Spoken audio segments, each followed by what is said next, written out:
Spot by PassionPoet.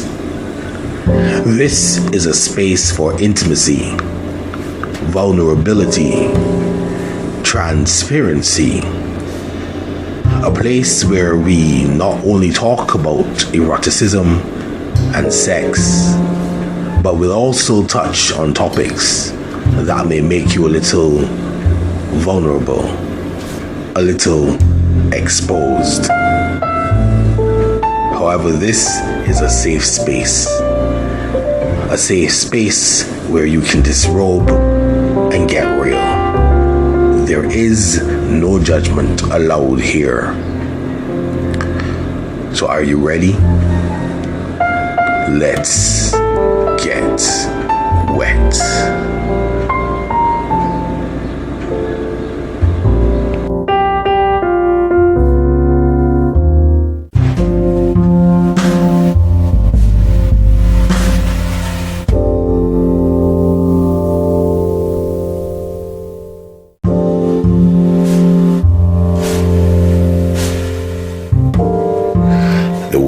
Spot is sponsored by Passionate Words Editing Services. At Passionate Words Editing Services, words are a writer's currency. We help you spend them wisely. For all your editing, proofreading, transcribing needs, follow at Passionate Words Editing on Instagram. That's at passionate.words.editing on Instagram, or on Facebook, facebook.com/passionatewordsediting. Let's help you spend your currency well. Follow Passionate Words on Instagram or Facebook now.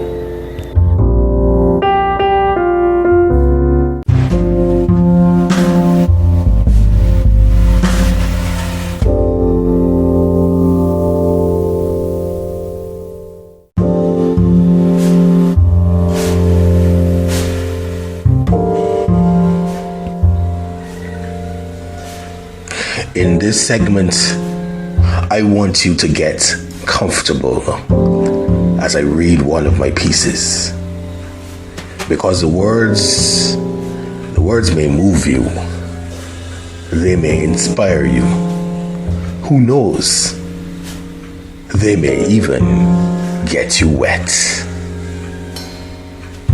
So sit back and listen.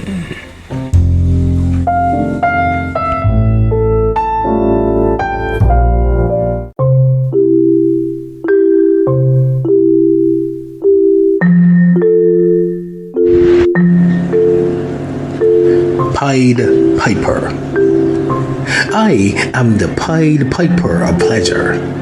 My beginning stanzas start to enchant you, moistening your lips as though they lick themselves in anticipation of the sweetness to come.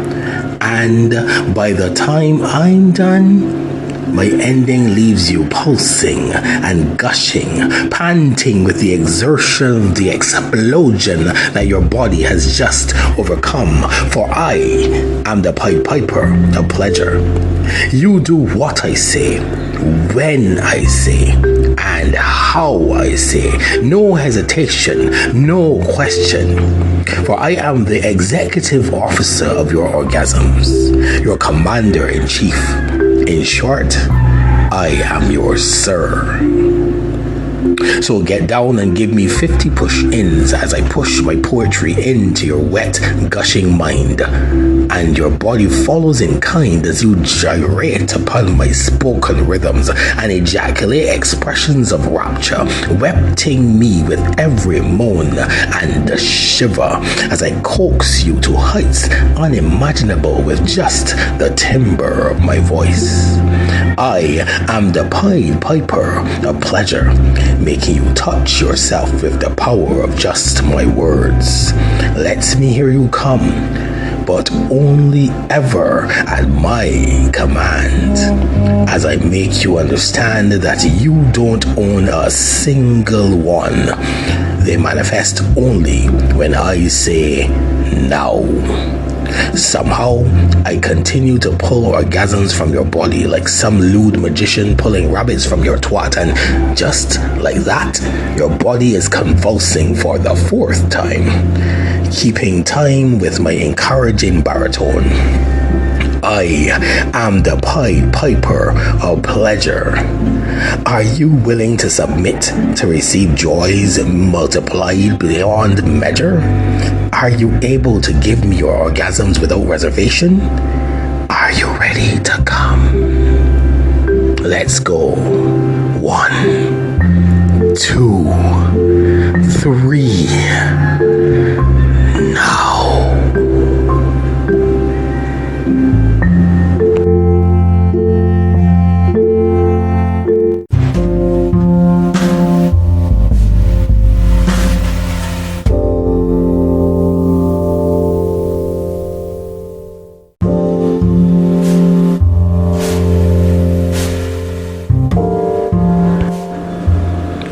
In this segment, I invite you to join me as I speak about a current Wett topic with a guest to the show.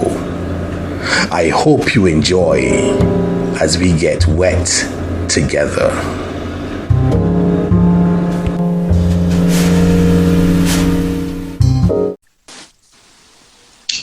Welcome to the Wett Spot.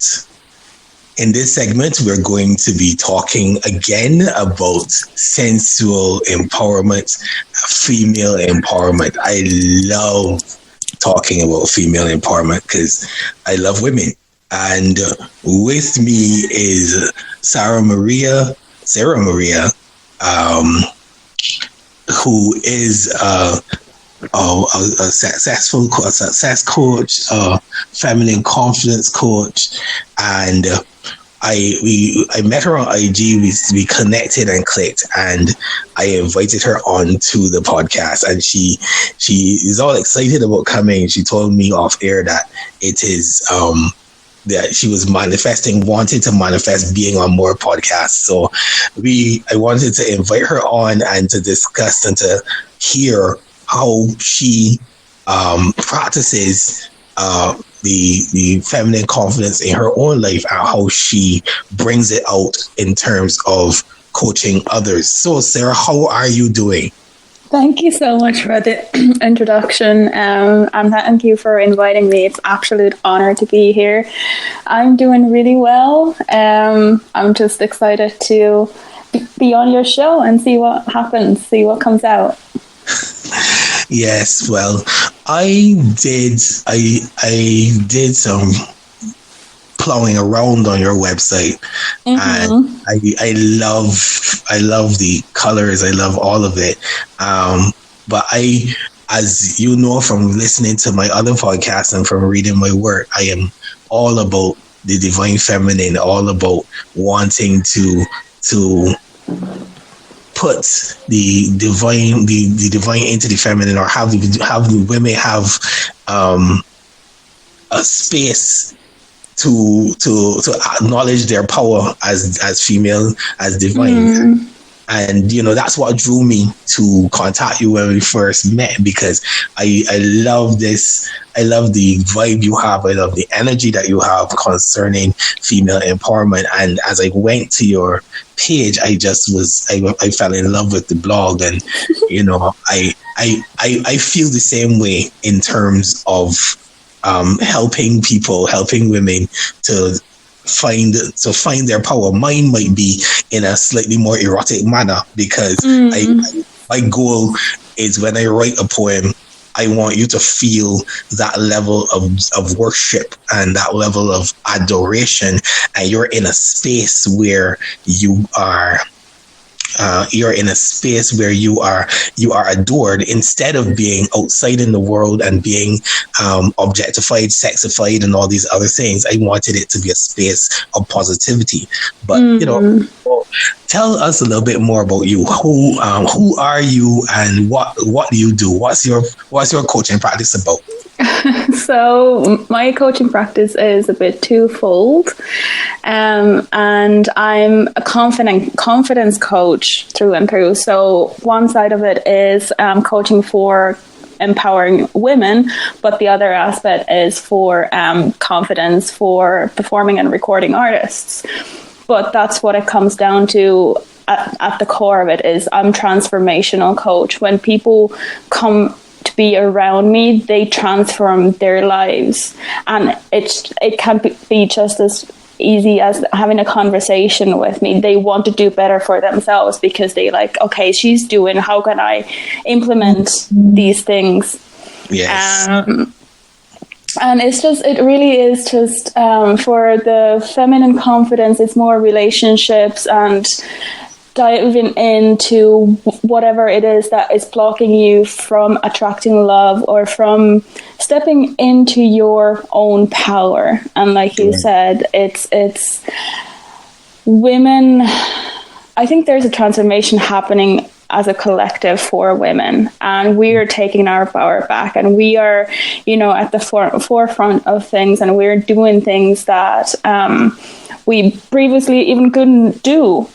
And we've been oppressed for such a long time, and I love the work that you do, the poems that you do is such a sensual way, and like when divine masculine wants to adore the woman, it's just there's so much empowerment for that. Yes, exactly. That's exactly in a nutshell what I'm doing when I write. Divine masculine adoring the divine feminine. It's just like that. I told people that in my work you will never hear the words bitch or cunt or any derogatory word. I work specifically for adoration and pushing y'all forward. I am looking at your website and I'm seeing things like transformation is hardly ever rainbows and unicorns. Your success in the desired outcome is directly proportionate to how uncomfortable you are willing to be and how much effort you are willing to put into your learning. And when there's a certain person who acts as a catalyst, being a guy or a coach or anyone at all, the universe is checking in to see if your human self is willing to do the work your soul is calling for you to do. So, I mean, it is not always easy to transform.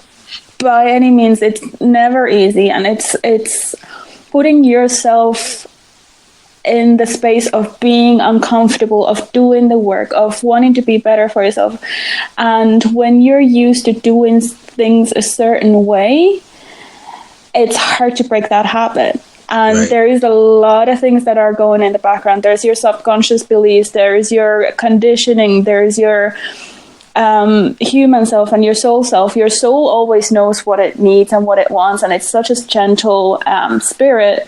But on a human level, it's like when you try and push, and it's not happening, and you're just like, why am I pushing myself and just like coming against the brick wall all at the same time? And it's just like there are these things in the background that are working against you because you don't know any different. And that's okay. That's why I'm here. That's what I do. But it really is just like loving those parts of you as well as when things are going good and when like your favorite things, but it's also shedding the light on the things that you don't like about yourself. So when the light is shed on the things you don't like, what do you do? I mean, what do you do? Because I mean, I feel sometimes like when things are brought to light where I am, things like, things that I don't like about myself or things that I've done wrong, I feel like hiding in a corner, like let that proverbial hole in the ground open up so they can get sunk into the earth and no one can see me because I just feel so ashamed. How do you use that to take that power and manifest something, or make it a good outcome out of the negative that has happened. So you said a key word there. You feel ashamed. Think about that. When you feel ashamed or guilt or fear even, those are just emotions. Mm-hmm. And if you recognize them for what they are, and when you are willing to sit with them for as long as you need to, there is nothing that you need to be doing. There's nothing that you need to try and do to maneuver from that feeling, because that feeling just is. Mm-hmm. It's trying to keep you safe. It's trying to keep you protected. But that's not, like, that isn't always necessarily something that you should strive for, but it is what it is for that particular moment. Correct. And if you try and force your way out of it by, like, I need to be happy, I need to be joyous, I need to be this and that, it's just going to create more friction. It's just going to create more resistance. And you don't really need to have to move from it. You just need to be okay sitting with it and just send some light to it. Like, if you're a visual person, just visualize either white light or golden light. If you are a person who uses words, then just comfort yourself. What would your best friend say to you? What would your lover say to you? What would your partner do with you while you're in that space? And become that person for yourself. Yeah, so it is a matter of, because it is easy or easier to run from pain, but you're saying start to like accept it, let it wash over you and pass out.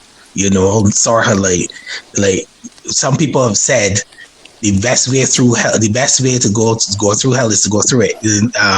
When you're going through hell, you don't stop. Those kinds of things. You just let the emotions flow through you, and then go. Then you pick back up and move again. And here's the thing. That's exactly what I'm saying. And here's the thing, is that your primal brain, its only job is to either run away from the pain or seek pleasure. Right.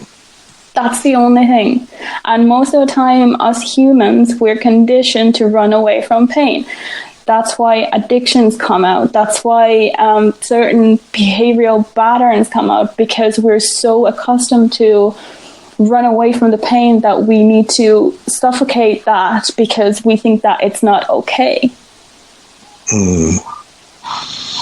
Well, yes. In fact, it is. It is like it's neither good nor bad.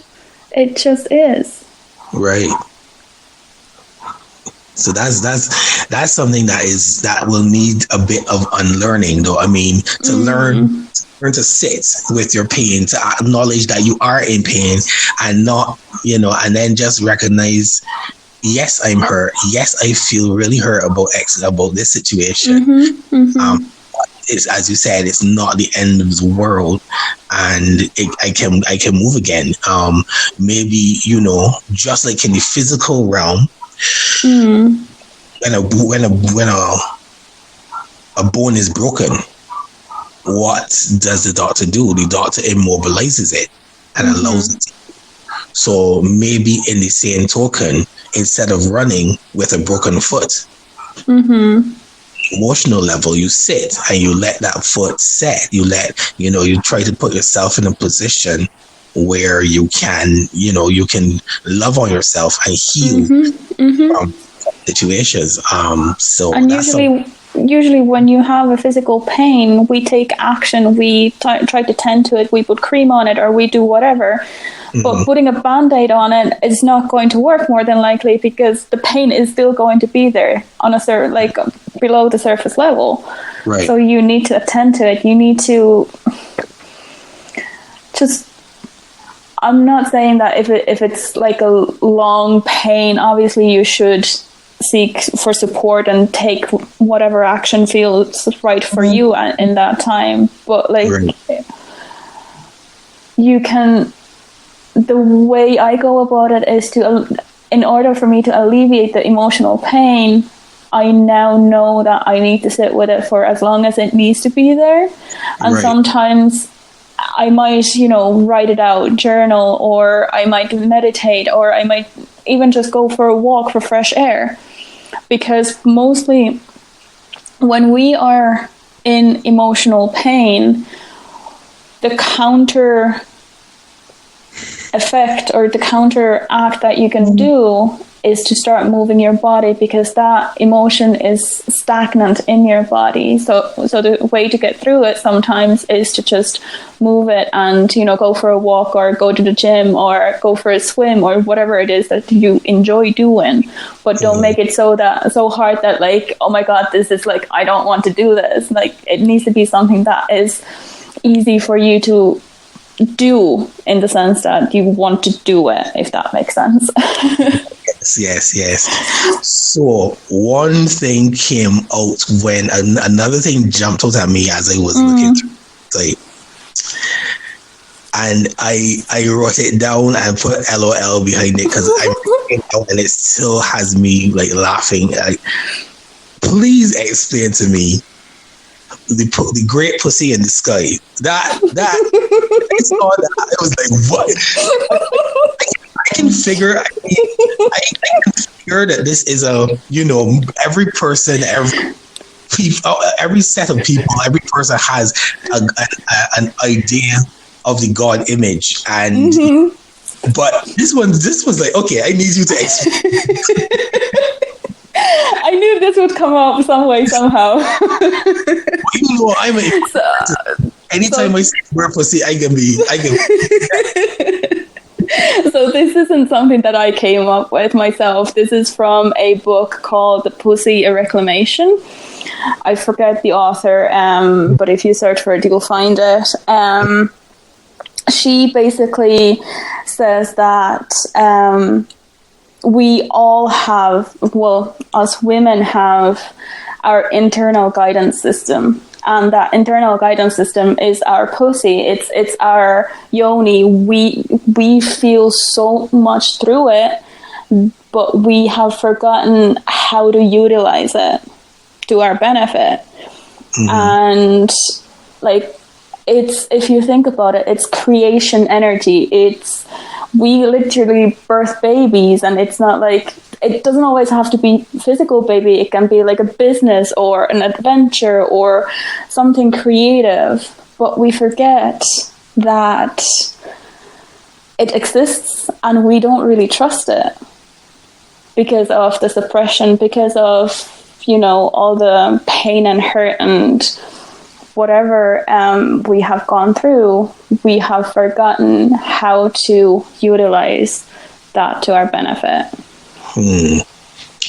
No. Yes. So yeah. Well, like I say, I knew I had to ask that question as soon as I saw it. But I do understand what you're meaning. We, as humans, have to find that way of connecting to the divine, and as women, you hold creation in your body. I'm here going through. I'll be switching to a related topic in 2 seconds, but because of course, if you're talking about creation energy, what you mentioned in this article that I'm reading now on edging, is that creation energy is life force energy, and that's how I believe. That's what I believe for myself. I came to that conclusion that that creation energy is the same as life force energy, which is the same as divine energy, which is opposite. So you need to be able to tap in and create. As I say, you may not be creating a physical baby, but you're creating an idea. Creation happens. And I love. I mean, that's part of the reason I'm into the erotic in the first place. Just the love of creation. Back in the day, I spent a lot of time before I was sexually active, a lot of the poems came out of just that desire to have sex, and because I was not, that energy came out in writing poetry. But since we're talking about pussy, which is my favorite topic, I'm still going through your website, and is edging for you a way of manifesting? Is edging for you something that you teach? Do you incorporate sexual and sensual teaching in your coaching practice, or is it a case by case? It's more of a case by case, and it's more like what my point of that post was, that there is so much out there, but like sex energy is creation energy, so you should utilize it to your benefit rather than be scared of it. And when it's unbalanced, it can be toxic, and there's a lot of issues coming out for you. But when you heal yourself, when you work towards, I don't want to say fixing because you're not broken, but when you work towards, becoming the wholesome person that you were meant to be, that is part of your energy. That is part of you, who you are as a person. So what I do teach is learning to listen to your body, because our bodies is our guidance system. And I've learned to listen to mine for the last 2 or 3 years, and the more in tune I get, the more I feel. And when my body, literally when it rejects something, I listen to it. When it asks for me to eat broccoli, I don't know why, but I'm just gonna eat broccoli.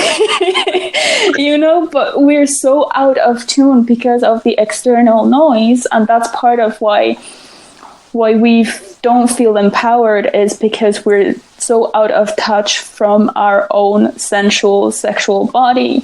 And for the person who has been through trauma, for the person who has been going through a lot in their life, now of course it's going to be a scary thing, and like, I'm not going to do it. Who do you think you are? So I do it case by case, and depending on what my intuition says that person, that woman needs at that moment in time, I will give that to her, and then work towards whatever it is that she is needing. And sometimes it might be just as simple as starting to trust yourself, starting to trust your own intuition, and listening to your intuition. Yes. Because ultimately, I've had another interview earlier where the interviewee, she said practically the same thing, that intuition, not being in tune with yourself, is a problem. That I can personally, and as much as she had mentioned that men are very, very good at finding time for themselves, when they need to unplug. Women, they spend a lot more time being stretched in the multiple positions, multiple roles, and find it more difficult to slow down. But the whole concept of intuition being, you can call it whatever you want. Some people, the more religious, will say that it is the Holy Spirit speaking to them. Whatever image or whatever way you think, you do need to self-internalize, listen to that internal voice and follow it. I myself have said to myself that if certain things come up to mind, just this thought, do this, I don't, and I think, man, I could do this later, or I don't have to do this now. And then you should do it. Like, that's your internal guide saying, hey, pay attention to me. I want you to notice this thing. Yes. I can tell you a concrete example. This is like years ago. I was making dinner, and I put the dinner on my plate, and I had an intuitive thought of just eating by my dinner table. But I went on the couch to sit on the couch and watch TV. What happened? I dropped my food. I was like, okay, I get it. You warned me. This is gonna happen. Yes. But it's true. And it's true. We all need to listen to ourselves more, quiet ourselves down more, and listen to our bodies more. And especially, I would say, especially for women, they do need to. I would say that it is imperative because a woman is so powerful. Yes, we are, but also each gender has both masculine and feminine energies. So we need to balance both of those energies in order to fully feel aligned. Yes, so men are very intuitive as well. I've noticed that my dad, for instance, he's so intuitive. I can't even explain it. And he of course he rationalizes things and he's very logical and practical. But then sometimes he does things that is just like mind blowing to me. And I'm like, how are you not recognizing your own intuition right now? That's true. Yes, we both have both, and that's a good observation or something that to make sure that it is noted. There is both masculine and feminine energy in all. So it is, and you know, it makes me think. As much as women are my target market for my books, I do want to help us as people, you know, get balance, period, both genders. Because if you're too intuitive, as in, you know, the thing about, you know, men are the go-getters or the logical, and they just get up and go. The creative is intuitive, but it's also like to be, for me, you have to slow down. I cannot create on the go. I like, when even at work, when I'm writing a report, I have to try to shut out all the noise and get to a quiet place within. I can't get up and stand on my desk and tell everybody, all right, shut up, I have to write a report. Right. I have to internalize and get quiet within to get to the place where the words start to come. That's how I write. You know, that's another thing I write. So, but you need that balance, because women, a lot of women, because of, as you said earlier, women are getting into their power. Women are doing a lot more things. The problem with that is, the fear is that they are so logical. They have to be always in their masculine, and they don't ever get a chance to step out and be feminine. I know women who are personally who have to run their household every day and everything like that. And I mean, that is something that is necessary. But then when do they get a chance to be feminine? How do they get a chance to be feminine when every day they have to make logical decisions because they have to put bread on the table?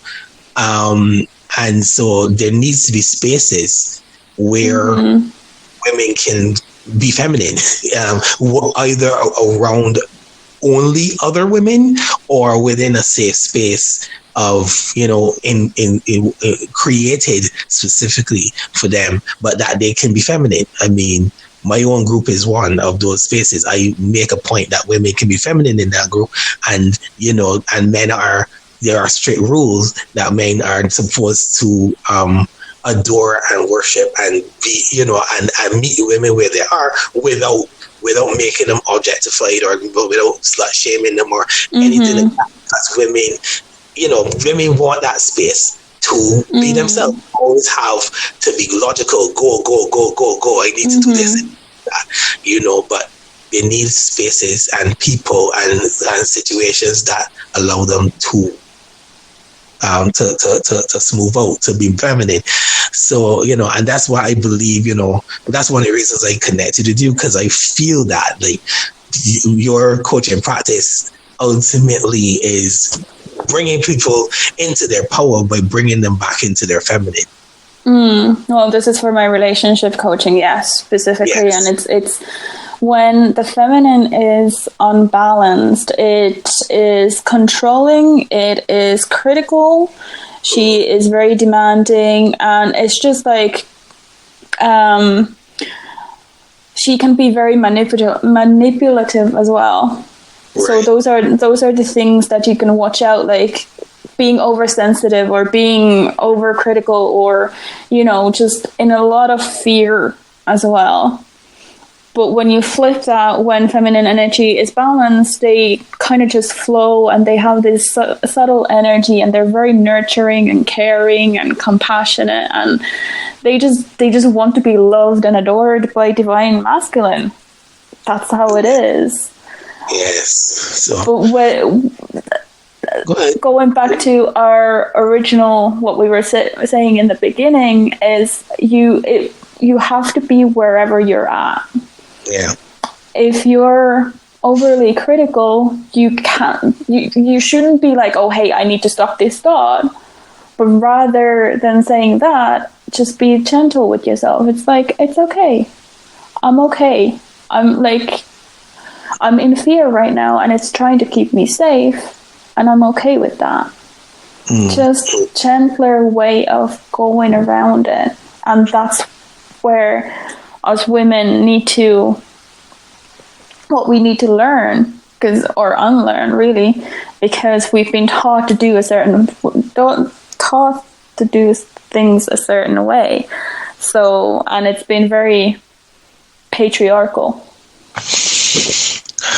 Yes, well, I mean, honestly, it's been wonderful connecting with you on this level. Likewise. For sure, we'll probably get into more of this at a later date, another interview, because we can get into the whole aspect on another time of the performance aspect. For the other side, we were dealing a lot about the relationship aspect, but there is the other side. How do you, as a performer, how do you manage the same fears, the same, you have to, you need to get over your fear of failure and recognize. Pause right there. You don't need to get over fear of failure, because failure doesn't exist in my book. Failure only exists if you stop doing what you really love to do.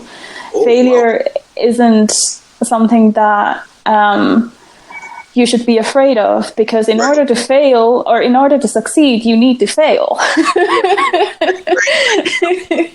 So you need to just, again, and performing artists, recording artists have very unique fears. They have very unique stressors. And I've become also, I've taught myself to manage my own stress. So I know how to deal with these stressors when they come up. And it's just, again, your brain, your primal brain, trying to keep you protected. Right. Yeah, so that's a whole other topic. That's a whole another topic for another time. It's true. You see, this is universe working on my behalf, because I've started this podcast a couple of weeks ago, not knowing at all who I would interview.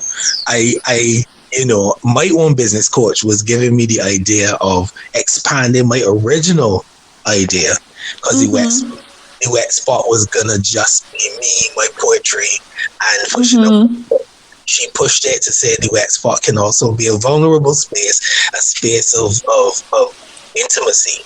And so coming from that, it made me push past and say, okay, who can I interview? And our universe is putting people in my way.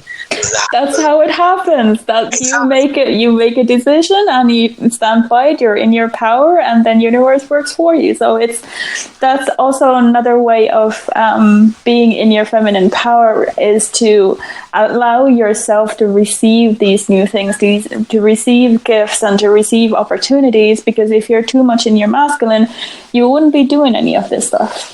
That's true. So, like I say, I'm all for it. Speaking to the universe, bring it on. I am all for it. And thank you so much for being a member of my family, for being a member of my tribe.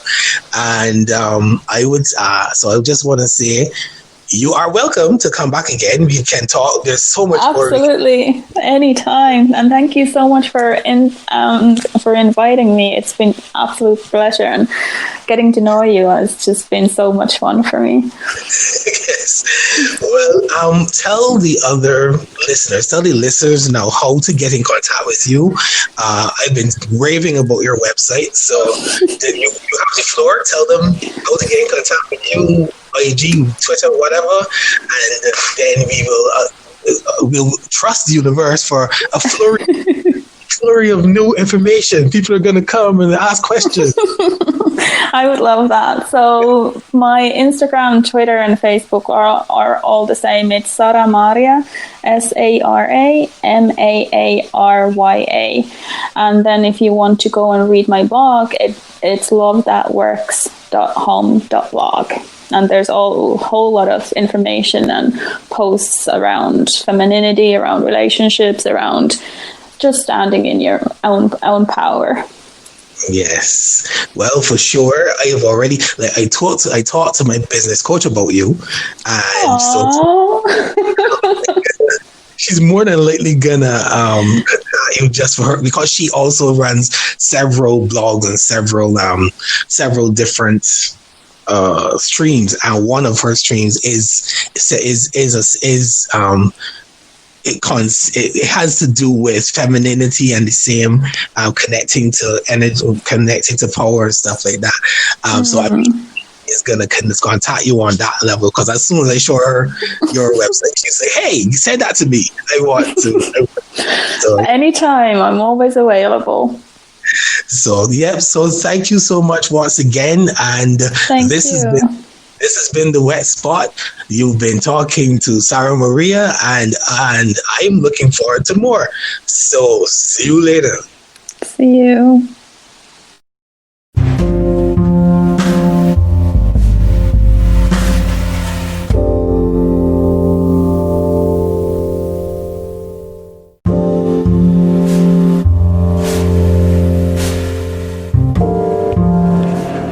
Before we go, let us leave you with some words of inspiration to inspire you to have a great day and a great week.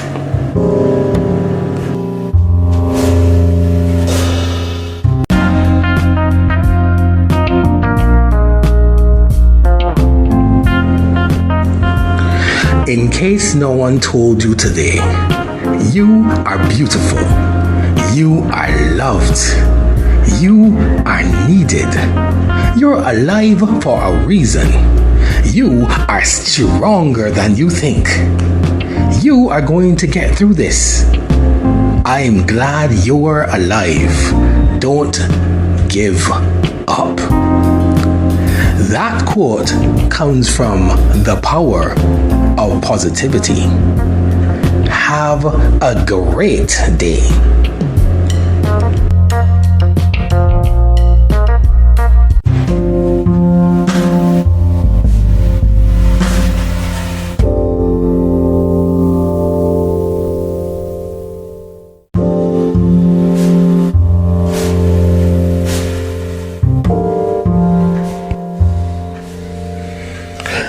Thank you for joining me on the Wett Spot.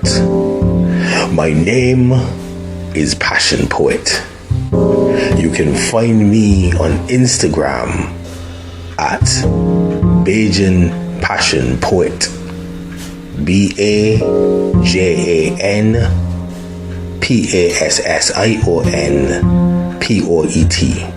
Bajan PassionPoet. Or on my website at PassionPoet.com. I hope to see you next time.